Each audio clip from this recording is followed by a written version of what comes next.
السلام علیکم۔ آج کے اس پوڈ کاسٹ میں ہوں آپ کی میزبان جمیلہ مختار۔ پیارے بچوں، امید ہے آپ خیریت سے ہوں گے اور آپ کو ہماری گزشتہ پوڈ کاسٹ میں پیش کی گئی بلی کی کہانی پسند آئی ہوگی۔ آج ہم اس سلسلے کی دوسری کڑی پیش کرنے جا رہے ہیں۔ اس میں ہم آپ کے لیے ایک افسانہ پیش کر رہے ہیں۔ یہ یونس جاوید کا ایک افسانہ ہے۔ اس کو ہم 2 حصوں میں آپ کے لیے پیش کریں گے۔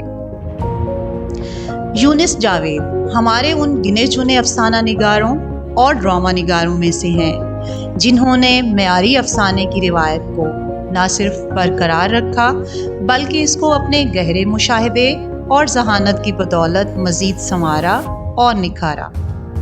زندگی کے مسائل پر یونس جاوید کی نظر بہت گہری ہے، اس لیے ان کا ہر افسانہ عصری تناظر میں لکھا گیا ہے۔ آج کا افسانہ دستک بھی ہماری زندگی کے سب سے بڑے المیہ منافقت اور دکھاوا کے متعلق ہے، جو پیش کر رہی ہیں مس الفت خالد۔ امید ہے کہ یہ افسانہ آپ کو بہت پسند آئے گا۔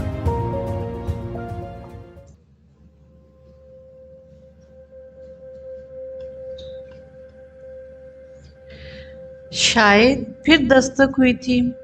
3 مرتبہ ایسا ہو چکا تھا اور میں جانتا تھا کہ دستک دینے والا کون ہے۔ میری بیوی تو اس دستک سے الرجک تھی۔ پتہ نہیں قصور میرا تھا یا نہیں، مگر وہ یہی سمجھتی تھی کہ میں قصوروار ہوں۔ پہلی مرتبہ مگر یہ تو کئی روز پہلے کی بات ہے۔ وہ مجھے گلی میں ایک تھڑے پر بیٹھا نظر آیا تھا۔ شاید پاگل تھا، لیکن میں نے اس کے بارے میں زیادہ سوچا نہیں تھا۔ میرے گزرنے پر وہ اٹھ کھڑا ہوا، پھر چلنے لگا، بالکل میرے پیچھے پیچھے مکان کے دروازے تک۔ کیا ہے؟ میں رک گیا۔ وہ خاموش رہا۔ میں اندر آ گیا اور دروازہ بند کر دیا۔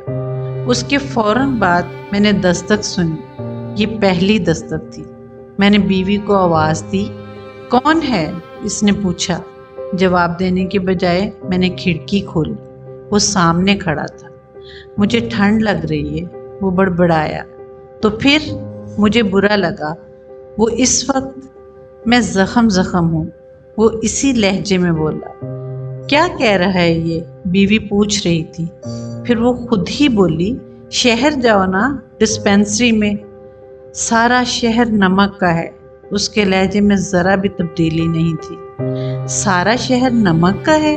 بیوی نے دہرا دیا۔ تمہارے پلے کچھ پڑا؟ مجھے تو پاگل لگتا ہے یہ۔ ہاں شاید۔ رک کر میں نے اس سے پوچھا، کیا چاہیے تمہیں؟ حرارت۔ مجھے حرارت چاہیے۔ اس کے لفظ یہی تھے۔ ہاں یہی تھے۔ حرارت چاہیے؟ عجیب سا لگا مجھے۔ جی ہاں، وہ مصر تھا۔ تو میں کیا کروں؟ میں چڑ گیا تھا۔ دھوپ میں بیٹھو جا کر، کوئی گرم کپڑا۔ وہ رک گیا۔ میں سمجھ گیا، میں نے کہا، مگر اس وقت کچھ نہیں ہو سکتا، کل آنا۔ میں نے لمحہ بھر میں دیکھ لیا تھا کہ وہ سچا ہے۔ اس نے صرف ایک قمیض پہن رکھی تھی، میلی، پھٹی ہوئی، آستینوں تک لیر کلائیوں کی نیلی رگیں پھول رہی تھی اور جلد کا رنگ پتہ نہیں کیا تھا۔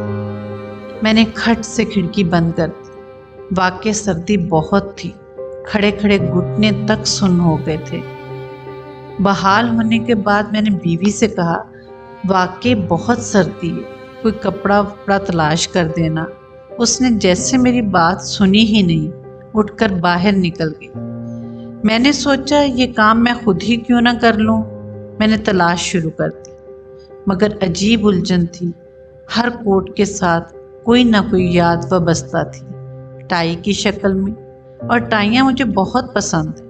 عیسیٰ کی صلیب کا نشان، ہو سکتا ہے قبل از مسیح بھی ان کا رواج ہو، مگر میری مشکل یہ تھی کہ ہر ٹائی میرے کسی نہ کسی دوست، بے حد عزیز دوست کی طرف سے گفٹ تھی اور کسی نہ کسی کوٹ سے میچ تھی، لہٰذا کوئی بھی کوٹ نہ ملا۔